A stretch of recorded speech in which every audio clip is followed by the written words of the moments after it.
Imagine standing at the threshold of an empire, where every decision you make could either fortify your legacy or lead to your downfall. This is where we find Julius Caesar, a figure as towering in historical significance as he is enigmatic in personal ambition.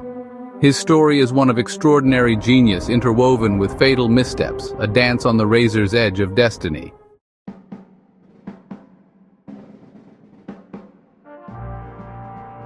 Julius Caesar, born into the patrician Julii family in 100 BC, was not just a product of noble lineage, but also of a tumultuous era which demanded both cunning and audacity.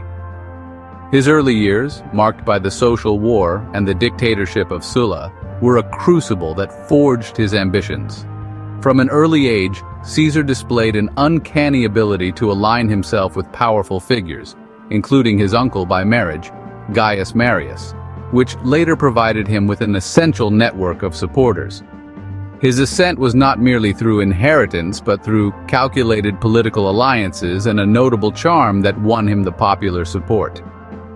His first significant political success was his election as Pontifex Maximus, a position of considerable religious importance, but also immense political leverage. This early ascendancy set the stage for his future endeavors, weaving a path through Rome's complex political hierarchy with the precision of a seasoned tactician.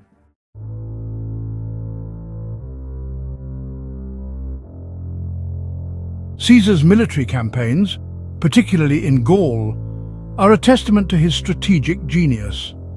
From 58 BC, over a period of nearly a decade, he expanded the Roman frontier to the Atlantic Ocean, showcasing not only military might, but also a profound understanding of logistics and local politics. The Gallic Wars were characterized by a series of brilliant tactical maneuvers that often turned precarious situations into decisive victories. Caesar's ability to adapt to the battlefield's dynamic nature was unmatched, leveraging both Roman engineering and his legion's disciplined flexibility. His writings, Commentarii de Bello Gallico, provide not only a narrative of the campaigns, but also an insight into his military strategies. These documents are prized not only for their historical value, but also for their clarity in detailing the art of war, influencing countless generations of military leaders.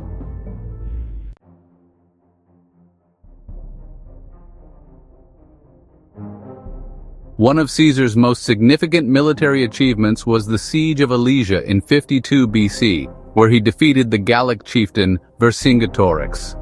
This victory was pivotal, not only in terms of territorial expansion, but also in consolidating Caesar's power within Rome. The siege itself is a classic study in siegecraft and encirclement. Caesar's forces constructed fortifications surrounding the hill fort of Alesia, effectively trapping the enemy both inside and outside the fortifications. His tactical acumen during this prolonged engagement demonstrated his ability to maintain discipline and morale under severe pressure.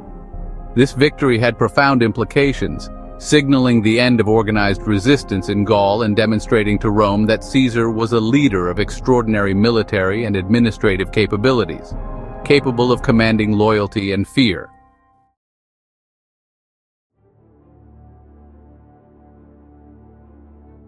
Crossing the Rubicon, a phrase now synonymous with passing a point of no return, directly refers to Caesar's decision in 49 BC to move his army into Italy, an act of war against the Roman Senate. This bold move was precipitated by a political deadlock and personal rivalry with Pompey. The crossing was not just a geographical move, but a radical political statement. It challenged the authority of the Senate and set the stage for civil war. The implications were immediate and profound, leading to a conflict that would eventually see Caesar as the undisputed ruler of Rome. This act demonstrated Caesar's willingness to gamble everything for power, reflecting both his audacious nature and a profound understanding of Roman political structures.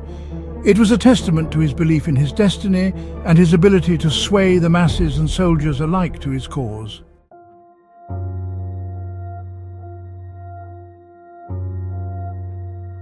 Upon consolidating power, Caesar declared himself dictator for life, a title that carried both immense authority and ominous implications for the Roman Republic.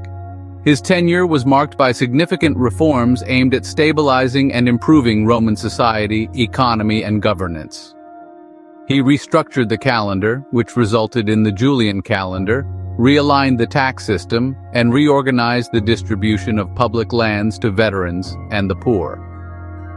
These reforms were not solely for the welfare of the populace, but also tools to secure his power by winning the loyalty of the masses and soldiers.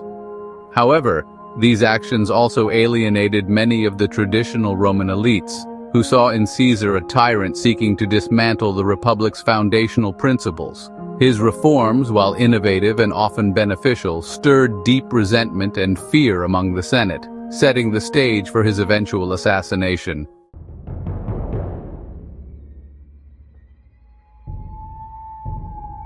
The Ides of March, the 15th day of March, 44 BC, was marked by one of the most infamous acts of betrayal in history.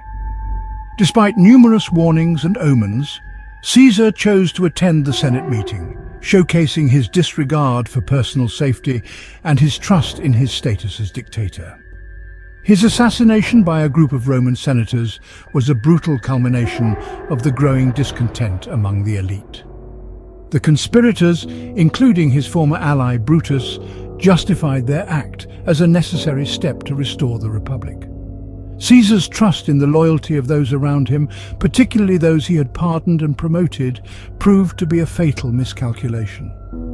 This event underscores the complex dynamics of power and loyalty in Rome, reflecting Caesar's underestimation of the entrenched values and fears of the Roman elite regarding the concentration of power.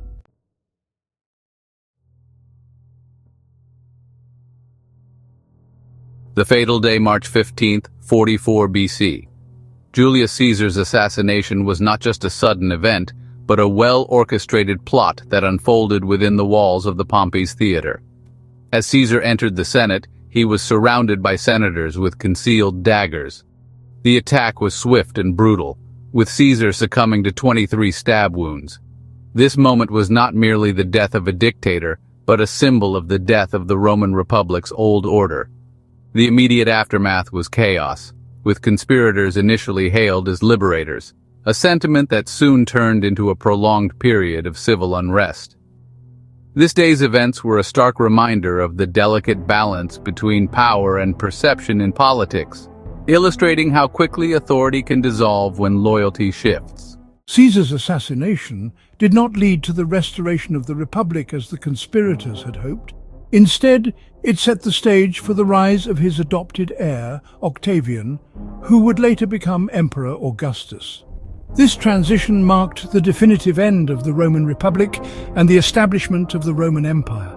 Augustus cleverly used Caesar's legacy to legitimize his own rule, presenting himself as the preserver of Caesar's vision for Rome. Under his reign, the empire would see a period of relative peace and prosperity known as the Pax Romana.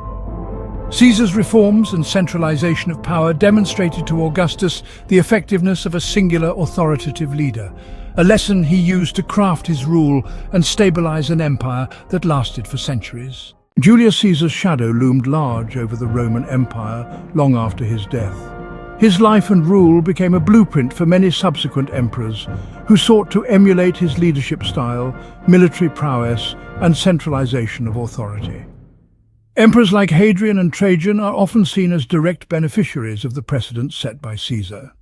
They maintained and expanded the empire using strategies similar to those Caesar employed, consolidating power while also initiating significant architectural and cultural projects to secure their legacy. The emulation of Caesar's tactics and governance model by these emperors underscores his lasting impact on the structure and notion of imperial leadership in Rome, influencing the political landscape for centuries.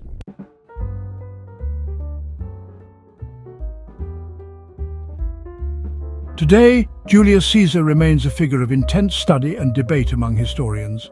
His life is often used as a primary example of charismatic authority, military genius, and the dangers of political centralization. Scholars continue to debate the merits and faults of his dictatorship. While some view his overthrow of the Republic as an inevitable response to its dysfunction, others see it as the unjust usurpation of power that set a dangerous precedent. His life and actions continue to be relevant in modern political and military studies, serving as both a warning and a guide, depending on the interpretative lens one chooses to employ.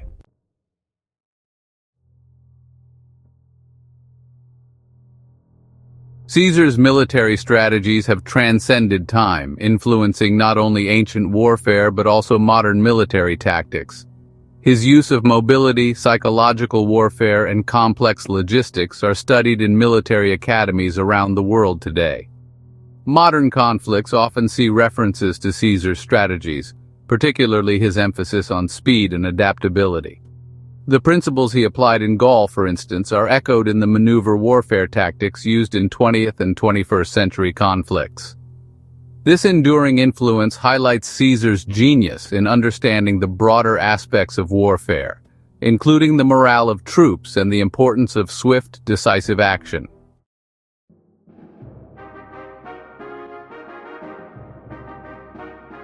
Julius Caesar's life and death have permeated literature and popular culture, immortalized by Shakespeare in his play Julius Caesar. This portrayal has significantly shaped the public's perception of Caesar as a tragic hero, a figure doomed by his own strengths and ambitions. Beyond literature, his life inspires films, series, and books, reflecting an enduring fascination with his character. This cultural footprint attests to his complex legacy as both a visionary leader and a controversial figure. His influence in literature and popular culture serves as a bridge connecting ancient history with modern entertainment, highlighting the timeless nature of his story.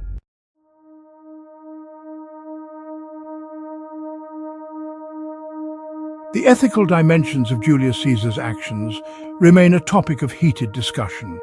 His career is a classic example of the moral complexities involved in the acquisition and use of power. Debates often focus on the justifiability of his actions in the context of the times and his ultimate goal of Roman stabilization and expansion. Was he a tyrant who disrupted the Roman Republic for personal gain, or a visionary leader who saw the necessity of reform? These ethical questions encourage a nuanced examination of leadership and power, relevant not only to understanding historical figures, but also to contemporary governance.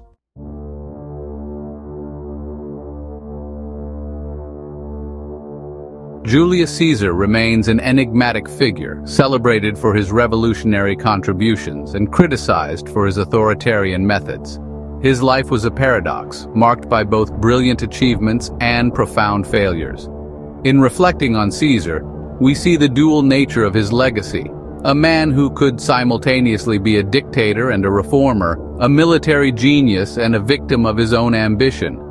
This duality invites ongoing reflection and debate about the nature of power and leadership, ensuring that Caesar's story continues to resonate through the ages.